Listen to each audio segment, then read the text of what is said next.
मुख्यमंत्री अरविंद केजरीवाल की कथित शराब घोटाले से जुड़े मनी लॉन्ड्रिंग के मामले में मुसीबत कम होने का नाम नहीं ले रही है। बीते दिन राउज एवेन्यू कोर्ट से जमानत मिलने के बाद भी वो तिहाड़ से जेल से अगले कुछ दिनों तक बाहर नहीं आ पाएंगे। दरअसल उनकी जमानत याचिका को ईडी ने हाई कोर्ट में चुनौती दी है, जिस पर लगातार सुनवाई चल रही है।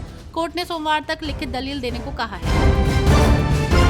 कांग्रेस महासचिव जयराम रमेश ने माइग्रेशन के मुद्दे को लेकर केंद्र सरकार पर निशाना साधा। सोशल मीडिया प्लेटफॉर्म एक्स पर पोस्ट कर उन्होंने नए आंकड़ों का जिक्र करते हुए कहा, संसद में सामने आए सरकार के अपने आंकड़ों के अनुसार 2022 में 2,26,000 भारतीयों ने अपने देश की नागरिकता छोड़ दी। महाराष्ट्र कांग्रेस अध्यक्ष नाना पटोले ने Mumbai trans harbour link Atal Setu पर आई दरारों का निरीक्षण किया। इस सेतु का उद्घाटन इस साल जनवरी में प्रधानमंत्री नरेंद्र मोदी ने किया था।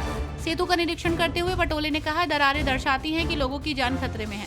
महाराष्ट्र कांग्रेस अध्यक्ष नाना पटोले ने कहा कि पूरे राष्ट्र में भ्रष्टाचार है। हम विधानसभा में भ्रष्टाचार के कई उदाहरण पेश करेंगे।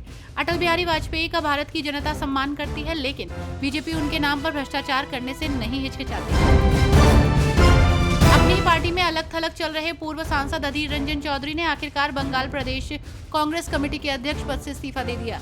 उन्होंने ये घोषणा आज दोपहर कांग्रेस कमेटी की राज्य इकाई की बैठक के बाद की। ये बैठक लोकसभा चुनाव में पश्चिम बंगाल में पार्टी के खराब प्रदर्शन के कारणों की समीक्षा के लिए बुलाई गई थी। हिमाचल प्रदेश के मुख्यमंत्री सुखविंदर सिंह सुक्खू ने ऐसा बयान दिया है जिससे सियासी पारा चढ़ गया है। इस बयान से आने वाले समय में बीजेपी की परेशानी बढ़ सकती है। सुक्खू शुक्रवार को हमीरपुर पहुंचे। यहां वे हमीरपुर से कांग्रेस प्रत्याशी डॉक्टर पुष्पेंद्र वर्मा के नामांकन में शामिल हुए।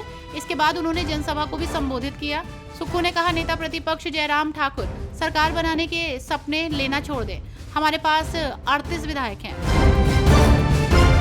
आगामी लोकसभा चुनाव को लेकर हरियाणा सरकार भी एक्टिव मोड में नजर आ रही है और ऐसे में भिवानी में हरियाणा के मुख्यमंत्री नायब सिंह सैनी ने कहा कि अल्पमत में हरियाणा सरकार नहीं कांग्रेस है।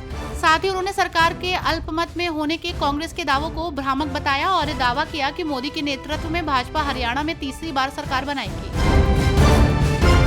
बिहार नीट पेपर लीक मामले में तेजस्वी यादव के पीए प्रीतम कुमार का लिंक सामने आने के बाद सियासत तेज है। दरअसल गुरुवार को डिप्टी सीएम विजय सिन्हा ने इस मामले में कई अहम सबूत भी पेश किए। अब इस मामले पर केंद्रीय मंत्री लल्लन सिंह का बयान आया है। उन्होंने कहा कि जांच हो रही है। ये तथ्य भी सामने आए हैं कि तत्कालीन उप मुख्यमंत्री और पथ निर्माण विभाग के मंत्री के निजी सहायक की अनुशंसा पर एनएच के गेस्ट हाउस में जगह मिली थी। जांच के बाद कुछ निर्णय होगा। नेट और नीट की परीक्षाओं को लेकर कांग्रेस प्रदर्शन कर रही है और ऐसे में पेपर लीक का आरोप लगाते हुए भूपेश बघेल ने बीजेपी पर निशाना साधा। उन्होंने दावा किया कि पिछले 10 साल में 70 पेपर लीक हुए हैं, जिससे छात्र छात्राओं के भविष्य के साथ खिलवाड़ किया गया है। आपको बता दें कि इस मामले को लेकर विपक्ष सरकार को जमकर घेर रहा है। अंडमान निकोबार द्वीप समूह से बीजेपी के सांसद विष्णु ने कहा कि अंडमान निकोबार के लोगों के दिन अब और अच्छे नहीं रहेंगे, क्योंकि उन्होंने हालिया लोकसभा चुनाव में उन्हें वोट नहीं दिया।